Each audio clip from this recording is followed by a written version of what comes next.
Hey everyone, welcome to another episode of Non-Corporate Girls. Today we have our girl Netta Dobbins, a values-driven entrepreneur, equipped diverse professionals with the support they need to persevere as CEO of Mimconnect.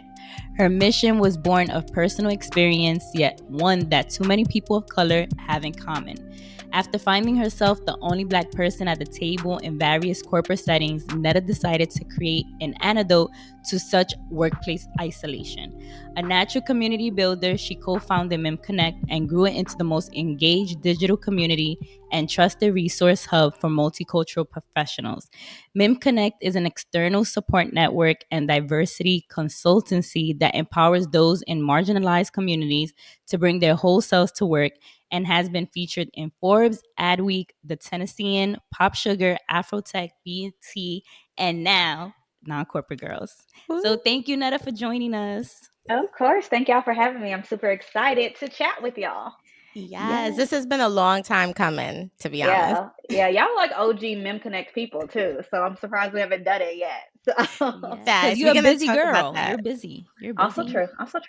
This is true. All right, so before we kick off with like all of our interviewing, let's talk about your positive note for the week or month, if you have one to share. Yeah, my positive note and just like theme in general for this month is I'm gonna do my best and I'm gonna let God do the rest because I feel like everyone is in this season where there's so much changing and then so much of it is actually out of your control. And we're used to always trying to control everything, especially as entrepreneurs, right? Like this is my baby, this is my business. If I don't do this, it fails. If I do this, it succeeds, right? When in reality, there are so many other factors. So I'm just like in this mode now where I'm kind of focused on being still, doing what I can, and just trusting God that He'll push me through. I love that. I'm glad you said that because we're all dealing with it. Exactly. We're all trying to make it. So the title of this episode is "In Good Company" with Netta Dobbins because obviously Good Company is such a great event that you spearheaded, and we want to talk a little bit more about that. But before we get there, we have to actually start with the beginning. So we talked a little bit about this before you while you joined us, but we are OG Mimconnect members, and so fun fact or story. I don't know if you even know this, but we literally got our first guest for our first interview podcast with someone that was on a panel at your event. Yay! I did not know that. I love it. Yes, Julian Mitchell, Mm-hmm. and we loved him, and also Fancy. She was a Mm-hmm. great one too. So that just is a testament to how much we've been in this world and how we really love what you're doing and how we've been doing things. But let's dive into this. So can you share with us a moment, well, not even a moment, but the moment when you knew this idea from Mimconnect was needed? And what were your like actual first steps to start? Yeah. So the founding story of Mimconnect actually comes from my personal story, right? So I am a Black woman from Nashville, Tennessee, hence the accent. And I was spending some time in New York working in entertainment PR and then eventually advertising, and always found myself as one of the only people of color, one of the only women, just one of the onlys at a bunch of the tables that I was in. So honestly, I never thought I was going to be an entrepreneur. Like I didn't have Mimconnect written on my vision board, and I was like, I'm going to create this one day. I created it organically because I needed a community, right? I needed people who also worked in media and marketing, who looked like me, who shared some of my same experiences, who I could go to as a support system. Um, so selfishly, it was for me. It was for my network, right? In 2 weeks of building this, because we launched on GroupMe, just GroupMe group chat. In 2 weeks, it was over 300 people from New York City to LA, right? And I was like, oh, like clearly I'm not the only one, feeling this isolation. And there's like really a need for community and for access to opportunities, right? So after kind of seeing other people just come onto it organically and like really listening to what they were looking for and what they needed, we started building out, different type of networking events. We started working with companies to promote their roles and things like that, just to kind of give our audience what they were looking for. So honestly, the group chat grew organically. I was like, oh my God, there's a big audience. Then I kind of listened to what they needed and started building it out from there. I love that you said that because that was our thought too with how we even started Non-Corporate Girls. We didn't have a community and we Mm-hmm. became each other's community and was like, okay, well, there must be other people out here. So I love Mm-hmm. that you like drilled into that to really figure that out. All right. So we consider you the epitome of non-corporate. And non-corporate has 3 different pillars to it, but you fit into it. And so Uh-huh. how would you describe your transition from being what we like to call a hustler, so working a 9 to 5 and 5 to 9, to going into full-time entrepreneurship? Transitions are scary, period. I think everybody has had a transition in their life where they're like, am I really this crazy? Right. So I had a nice job, a 9 to 5, working in advertising. It was a great company. Working on a lot of projects that I loved, but still feeling a bit of that isolation. And also Mimconnect was growing rapidly. Right. So I'm like, I have this hope. I was working on this project at my 9 to 5. And I'm like, one day somebody's going to get me in trouble. Right. So honestly, there was a point where I was like, I just can't do both anymore, right? Like I am burnt out. I was waking up at like 5 to 9, working on Mimconnect, going to work from 9 to 12, not 12, 9 to 5, coming back home from 5 to like midnight, working on Mimconnect, right? That's draining. Hustle culture teaches you to do that. It's not realistic and it's not sustainable. So it honestly came from me saying, okay, I'm either going to take this risk and bet on me, or I'm going to keep building somebody else's dream and be comfortable, right? And I think now, I talk about transitions a lot now with even other people who are thinking about starting ideas. It's like once you make that leap, there's like nothing that can hold you back from ever making that leap again, right? You're like, okay, I've done this. That first year was very hard. I know we're going to talk about that. But I've survived the ups and downs of entrepreneurship. So something that I can do again and again at this point. Yeah. And were you scared when you were ready to be like, let me transition fully into the entrepreneur? Or were you like, no, I got this. Like, I have a rhythm. This is the perfect time. No, I was definitely terrified. I was like, how am I going to pay my rent if this doesn't work out? But it's like a quote or saying or something, something somebody told me. And y'all will learn that I have like a lot of quotes and hidden gems just in my head from conversations that I've had with random people. But they said, you always have fear, right? You're going to always have fear. You have to assess whether, am I afraid because this is going to cause me bodily harm, psychological harm, or I'm going to harm somebody else? Or am I just afraid because I've never done it before, right? So every time I feel fear now, I kind of sit with myself and I say, okay, like, am I really going to die if I do this? And if not, let's try it out. Let's see what happens, right? And I think it's important to, when you're fearful and it's not harmful, to do it anyway, to try it anyway, because that shows like your growth and what you're able to do. And now that I've done it and I've been through the ups and downs, it's like when I think about new ideas, if it doesn't scare me a little bit, if I'm not a little bit fearful, it's not big enough. So I've learned to like really live with it and use it as a sense of direction too. I love That's that you said awesome. that because a lot of people, even with all the conversations around fear, still are fearful, like still actually can't start something Mm-hmm. or push themselves out of their comfort zone. And so it's really important that you double down on like identifying what does that mean for you, how is it going to affect you, and then what are the possibilities after that, right? And Exactly. obviously, Mimconnect came from this. Mm-hmm. It did. Yes. All right. So as a CEO, you're always being pushed in many directions. We know this.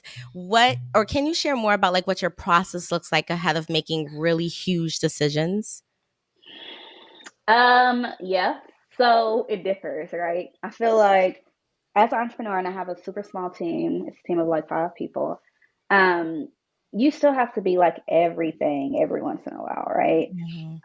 So when it comes to big decisions, what I try to do is like really like block time on my calendar where I'm not taking meetings, I'm not taking sales calls, and it's just like strategy. Like, let me just sit and think about this. Let me whiteboard it. Let me be with myself and my thoughts. Let me go outside and take a walk and see if it makes sense.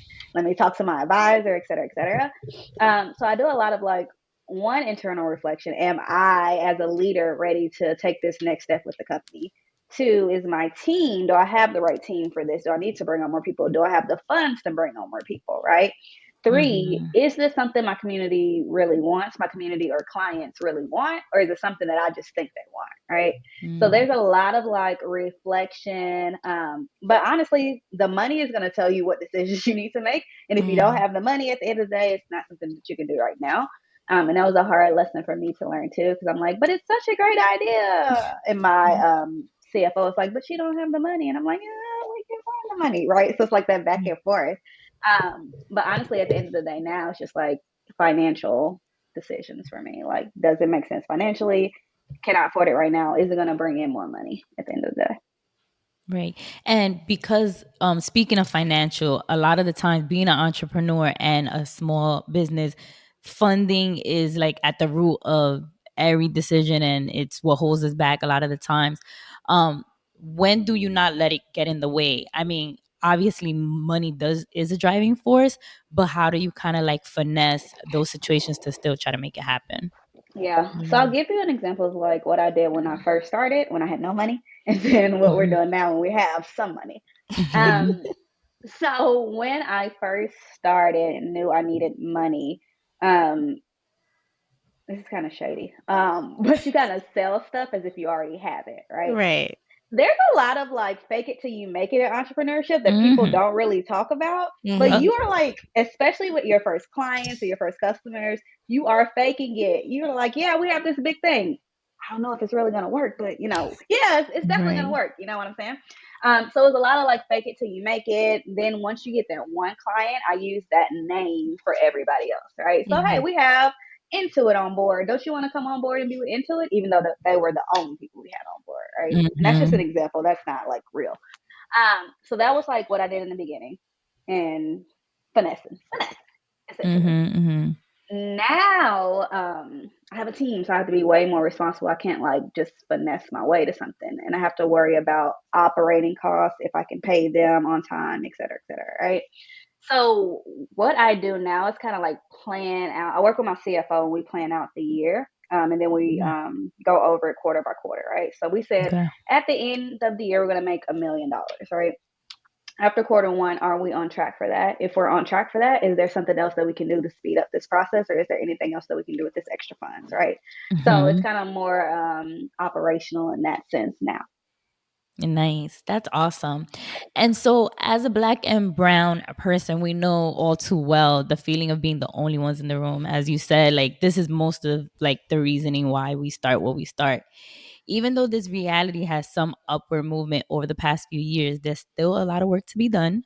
What are some trends you've noticed still affecting corporate workplaces and hindering the advancement of DEI? The biggest issue that I talk about with my clients is that sometimes the recruiters and the hiring managers are on two different pages, right? Most Mm. recruiters are the ones that reach out to me and they're like, we need diversity. It makes sense. Like, we have all these different um, projects and things that we're doing to amplify diversity. Mhm. But at the end of the day, with the hiring manager, it's who can you get in here that's good, that's quick, that's going to relieve some of this pressure from my team, right? And Mm. Right. when there's like not alignment there, you can do all this stuff to try to get diverse talent in the door, but the hiring manager is going to go with who they feel the most comfortable with, right? So that's kind of the biggest issue I've seen, and we've started to do like some conversations and some trainings internally about how every manager should be a DEI manager. Like, it's not the HR job, it's not the diversity team's job, it's not Right. the ERG's job. Everybody should be focused on diversity and the benefits of having a diverse team. So it was just like a learning curve, I think, for them. And then Mhm. additionally, with recruiters vetting hundreds of applicants, trying to meet the needs of everybody, it can be a little bit frustrating. But that's just kind of like the reality there. Yeah.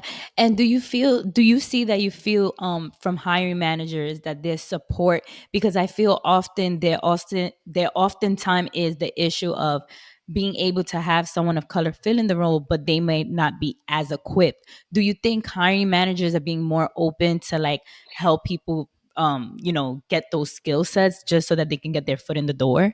Yeah, on the job training. Mm-hmm. I'm gonna say yes and no, right? So some companies that I work with, like the bigger companies, they do have that. They have mentorship opportunities, sponsorship opportunities. They have money that they give to you to take some training classes to be better at your job, right? Mm-hmm. Um, And I've seen that, and that's been beneficial, and that's great, and I love it, right? But sometimes the smaller companies, they don't have the bandwidth and they don't have the budget for it, right? So I think it just depends on what the role is and the company size and the budget that they have for that training too. No, that makes total sense. It really does.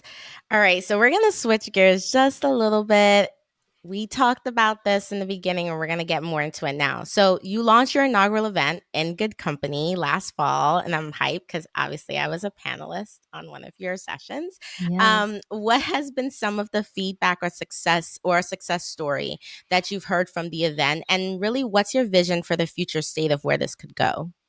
Yeah. So let's be honest. I'm going to take a step back with you and talk about how we even got to that event. Yes. I had been wanting to throw like a conference for a couple of years, and then 2020 happened, and I was like, pandemic, can't do it, right? Yeah. And my team was like, let's just do it virtually. Like, there's nothing to lose. And I was like terrified, but I was like, okay, let's do it, right?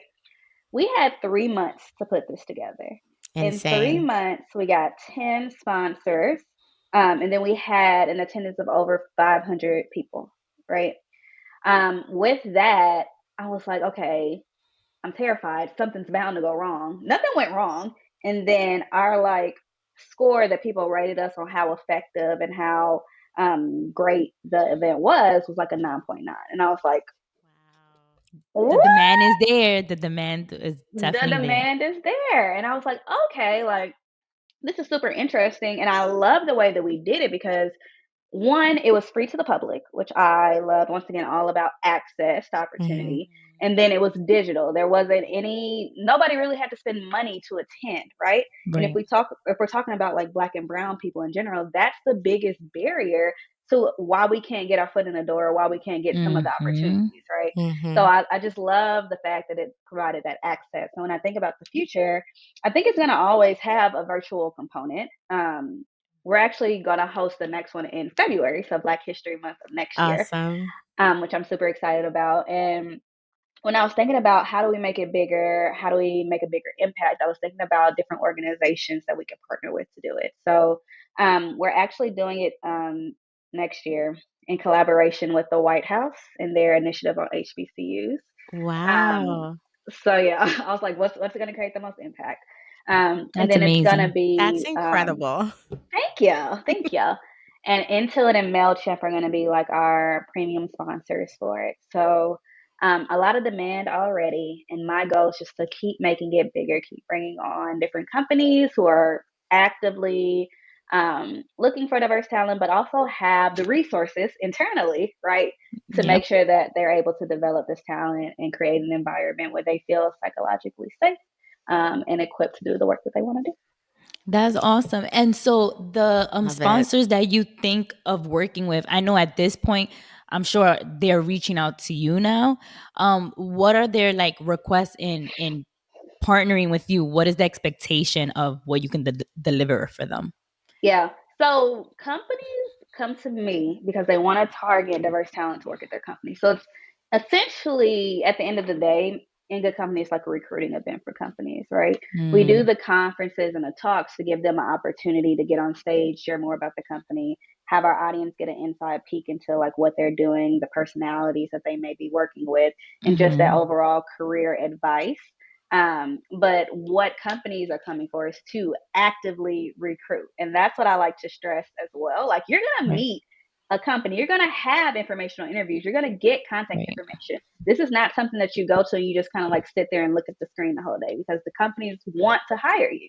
So it's like a win-win situation for everybody if you come and if you're engaged. And I love that because, like, as someone who like participated, and I know Delaila even attended it, like you felt that energy, right? Like I felt like this was very actionable. Like I wasn't just doing another recruitment fair because this is what it is. So I love that because it just shows the growth, the demand, obviously, and it just shows the opportunity of like what's available for like Black and brown people. Right. Definitely. There's real takeaways of like what I can implement right now to make myself, more valuable. Marketable. Correct. And that's my goal too, because I actually spoke at a conference yesterday. But I was just thinking about like conferences in general. And even like kind of like accelerators in general too, that are supposed to be teaching you stuff. And I feel like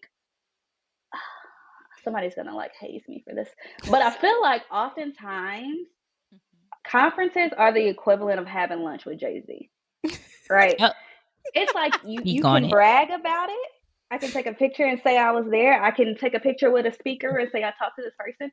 But at the end of the day, what have they told me that's actually something that I can implement immediately, right? Right. So Mhm. when we were crafting In Good Company, I was like, we're not going to be up here talking fluff, right? It needs to be at least Mhm. 75% tactical and then 25% inspirational, right? So that's kind of Mhm. how we build everything out as well. That's I'm a glad good you mentioned formula. that. It is because even for myself, I stopped going to things because I feel Mhm. like I'm just receiving all this information, but what am I actually doing with any of it? So I need to like kind of stop hoarding information and actually start applying it and stop Yeah. going to things that are just going to keep distracting me from the do. Yeah. And I feel like in like early professionalism and entrepreneurialism too, it's the hustle culture. It's like, oh my God, I didn't go to this Forbes thing. I missed out. I missed out on all the great information. It's like FOMO, when really Mhm. Yep. most of that stuff you've already heard. You can Google Mhm. yourself, or you're gonna Yep. forget by the time you get home, right?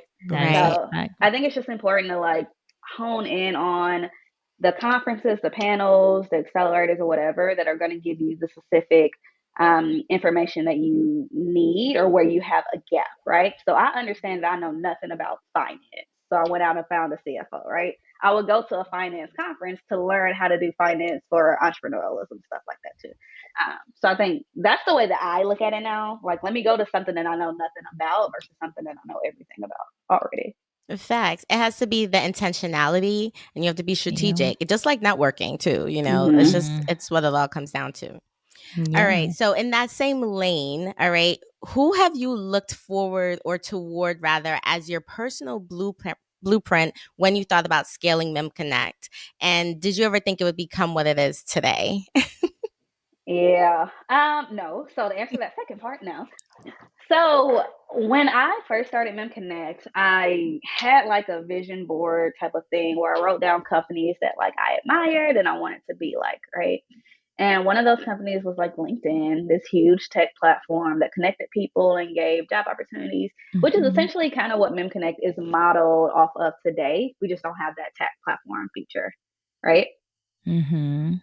Um, so that was kind of like the vision. And then there were other smaller companies like The Muse, which is also a startup founded by a woman, kind of doing the same thing that we were doing. So I really just kind of looked at all of that and kind of built out the model from there. And Y'all shout saw out the to stuff. LinkedIn because, you know, I'm biased. Yeah. No, shout out to LinkedIn because I sat there and I read the story of the founding of LinkedIn, right? And I read how they got to there, how they fundraised and everything. I was like in a deep startup journey. Right. So that it was inspiration because it's nice to like see stories where people are starting in their garage or they don't have Yeah. anything, like the same place that you're starting from. Now they have this multi-billion-dollar thing. So it was Mhm. inspirational. I can see you being a microcosm of a LinkedIn, but very Hmm. tailored, to Black and brown people who Very are in a focused. specific need. Yeah. And that's why like people often ask me about like how big do you want it to get? Like scale. Like I actually at this point in my life don't want it to be like as big as a LinkedIn. I think the value comes with Mimconnect because we are so niche, right? Because I can tell companies directly like these are the type of people that are in my community. These are the type of opportunities they're looking for. So yeah, I like the fact that it's not that huge at the moment. Yes. And with bigger comes more problems and possibly burnout, which we're Yep. going to transition into asking you in Mhm. this culture of burnout and overworking ourselves. What do you do to make sure you have a healthy balance of work and living life? Do you feel you have arrived at a happy medium or are you still trying to find your way? Um, Today I do feel like I've arrived at a happy medium. Yay, that's great to Prior, hear. thank you. Prior to this, absolutely not. I felt like so Mimconnect has been around for about 6 years now, and it was like every November, December, I was like, I cannot do this anymore. I absolutely cannot do this anymore. Like just completely burnt out. didn't want to talk to anybody, didn't want to do anything, just wanted to lay in my bed, right? And even maybe like a little bit of depression. Like things weren't bad, nothing was wrong. I Yeah. was just completely burned out, and I was like, I am a zombie. I'm tired, right? Today, once again, going back to the quote that I said earlier, like what's positive, is that I understand what I can do and what I can't do, and what I'm willing to do and what I'm not willing to do, right? I'm not willing to work 12 hours a day. I'm not willing to wake up at 5 o'clock in the morning and work on something until 5 o'clock p.m., right? I finally gave myself permission to make the life that I wanted to make, right? And what makes me happy and what's going to be sure that I'm able to operate in my optimum capacity, right? And that's me working this amount of time. That's me having Fridays off. That's me being able to go out and enjoy myself on the weekends and not feeling guilty about not doing work, right? Yeah. And it took, once again, Mimconnect is 6 years old. It took 6 years for me to get here to say, okay, this is what I'm willing to accept from me. So I love that you said that because I think we're still struggling with that too, right? Like trying to figure out what that happy medium is. Is there a happy medium for us? I don't know. But also like a lot of people, burnout is real. And a lot of people continue to like do this for years before they actually can like take that step back and just kind of like do that self-auditing, figure out what they're not going to do, how they can live their lives and what's going to bring them that joy. So I'm happy that you've been able to do that, especially because Mimconnect is so important. Like what you've created is really important. And so we want you to keep doing it, and you can only do it if you're good to yourself. yeah, exactly. And I think like this is a harsh way to say it, but one day you're just gonna get fed up. Like Yeah. I can't do it. Like I'm fed up. Like it's not happening anymore. And then once I felt that, and it was so strong that I couldn't even operate past it, I was like, okay, a lifestyle change needs to happen. Yeah, it just kind of hit you. Yeah. All right. Well, we are crazy. This is going by so quick, which I'm like blown by. But we're now into our segment where we want to ask you who your hashtag obsessed with is. I don't know if there's anyone you're obsessed with, but we would love to know. Who am I currently obsessed with? So once again, I'm work-life balancing it out, right? So in my free time, I try not to do, like, I don't even read business-related books anymore because I'm like, nah, it's like my off time, right? Yeah. Right. So I am actually very obsessed with Colleen Hoover. She's an author. The first book I read by her was It Ends With Us, and then I just finished. It's on my list. You're like maybe the sixth person that has mentioned reading this book. It is so good. Like, I can't wait to read it. And I am like, I used to read so much. Once again, work Same. took over my life, and I was like, even when I tried to read, I couldn't. And then I picked up one of her books and literally read it within 24 hours. So I'm like obsessed. I've read 3 of her books so far. They're all amazing. So she's definitely who I'm currently obsessed with and bragging about to everybody. Oh my God. I have not heard of her, so I need to check her out. I'm behind. The last person literally was just the other day, and they said they posted the picture of the book and was like, this book had me up until 3 a.m. Oh my like they God. didn't want to put it down. It will. I literally, like, at the end of It Ends With Us, I was a little teary-eyed. I was like, oh, it's beautiful. So really? Oh, I'm getting it. I need to add it to my list now. All right. So we are going to shift gears into our game. Delaila, you want to kick us off? Yeah, so it's In Good Company, Netta's experiences. So share with us an awkward networking moment and what did you learn from it? So I've been thinking about this recently. I went to it's crazy how like past experiences you'll randomly think about and you'll still like cringe. Yeah. But I had went to an Afro Tech, like maybe like the first or second Afro Tech years ago. And there was a panel and Quinta Burnson was on it, right? Love her. And afterwards I went up to the stage and I was like, I don't know what I'm gonna say to this girl, but I'm gonna say something to her. And I literally don't even remember what I said, but she looked at me like the whole time, and I was like, I'm gonna just go. I'm gonna head out. I'm gonna head out. And that's why, like, today I do talk a lot about like intentional networking. Like sometimes we just try to talk to people, but like, am I adding value to this person, or are they adding value to me? And like, is there really benefit in me rushing the stage to talk to speakers? Right? No. So yeah, that was a little embarrassing. I was like, damn, she's judging me. But It's all a lesson though. I mean, we've all it been is. there. Like, oh my God, amount of networking events I've been to, and it's just like, what was the purpose of this? What was the purpose of me even going up there? But we get better. We get We better. do get And I better. used to honestly, like, I was an introvert. Like, I did not like talking to people. So I was completely out of my comfort zone already. But yeah, I can't tell you what I was even talking about, but she let me know that it was a mess, whatever it was. Just a facial expression. And Kinta is very expressive. Exactly. I was like, we're just not going to talk about it no more. I love that. Okay, so this question comes from, and I should have mentioned, the first question was inspired by "Hi, I'm awkward. Networking is hard to do." It was that Aw. That segment. panel, yeah. Yeah. So this one is from profiles to profits: how to utilize your social media to land your next gig. Brought to you by Insights and Color. So we would like for you to share one tip you think people should know when leveraging social media to land their next gig.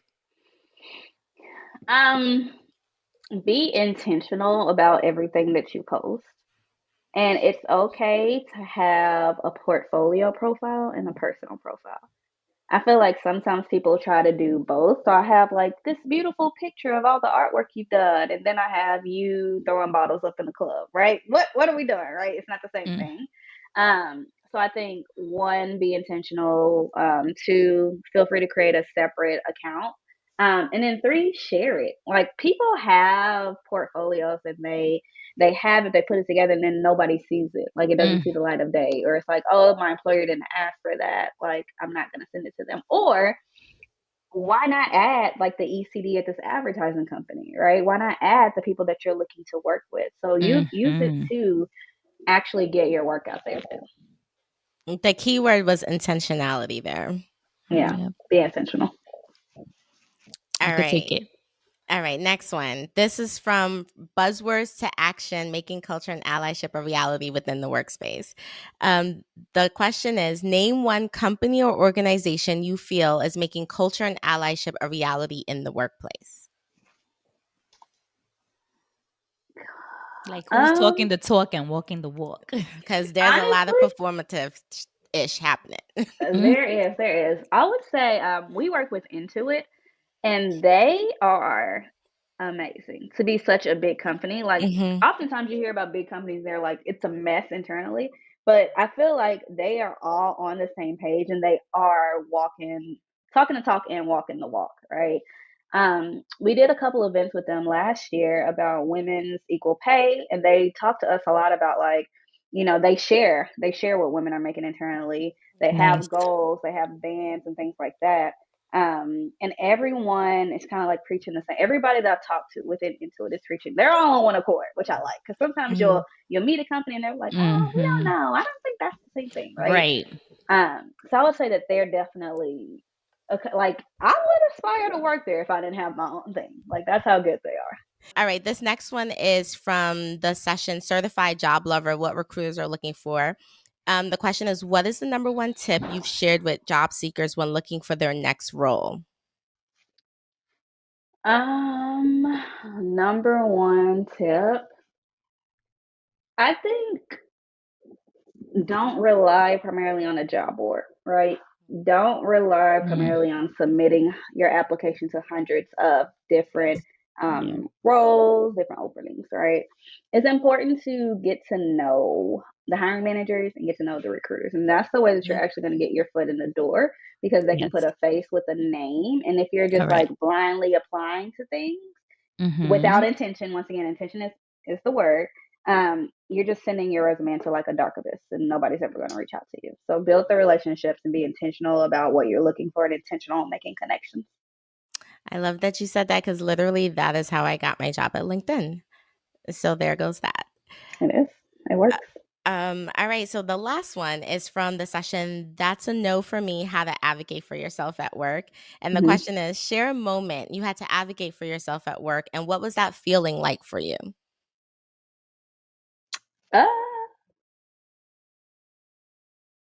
It was scary. It's always scary. It's always scary to advocate for yourself. I say the biggest thing is when I worked in advertising and I was advocating for a promotion. and a Yeah. raise, which is always scary because you're like, Always. what am I going to do if they say no? Like, am I going to just stay here and look crazy? So what I did was kind of like typical, write down all your wins, get some positive feedback from other people. And then, you know, you have to put on your like Jay-Z or Beyonce, whatever it is going to pump you up before the conversation. Yeah. And you go in there, once again, faking it till you make it, like you have all this confidence. And then you can breathe once you get out of it. So I would say that's the biggest time I advocated for myself. And yes, it was scary. But once again, on the other side, I feel like I do it all the time now, especially as the CEO of a company. Like I'm always advocating for the company, myself, and the people that I work with. So Yeah. I'm glad you said that too, because advocacy is huge and people kind of Sure. forget, like, I guess the situations that it kind of shows up in. And so it will show up in lots of different areas of your life, regardless if you're in corporate, entrepreneur, whatever that looks like. Sometimes you got to advocate for yourself in a relationship. Like, exactly. advocacy is huge. So and at the core is always knowing what your value is, because I feel like when you lead with that, it makes it a little bit more easier to address, like, I deserve this because. And it's also important, like with Mimconnect too, I think we also created a community where people were open to talking about stuff like that, right? Yeah. Like I'm an account executive at this company and I make this amount. Oh man, I'm an account executive at this company and I make way less, right? So let us identify the gaps and understand what we should be asking for to really close that gap, right? Agreed. I love it.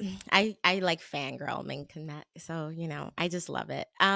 Well, oh my God, we're done. This is it. This is the end. It feels like it was just a quick conversation, which is nice always. At the beginning of the podcast, Delaila introduced you. And so we'd like you to introduce yourself. How do you want people to know you and where they can find you at? Yeah. Once again, I'm Netta Dobbins, Nashville native, and I love the city. Be sure to visit Nashville. Um, Entrepreneur, of course, but also very focused on my own self-care, my own positive mindset, which I think is super important. Um, CEO of Mimconnect, worked with multi-million-dollar companies and also startups and nonprofits. So there's scale to what we've been able to do. And we've cultivated a community of about 10,000 professionals nationwide. So all of this takes time. If you're on the beginning of your journey, just understand it takes time. Push through, persevere. You got it. Y'all can follow me and find me at Netta Dobbins on all platforms. Super easy to find. And if you're listening, send me a LinkedIn, Instagram, Twitter note. Let me know you listen. Yes, thank you so much. This was wonderful, as always. Great reminders, and just for the person listening, inspiration for them to take steps into their own journeys. Thank you so much for being a guest. We heart you, and until next time, we're out.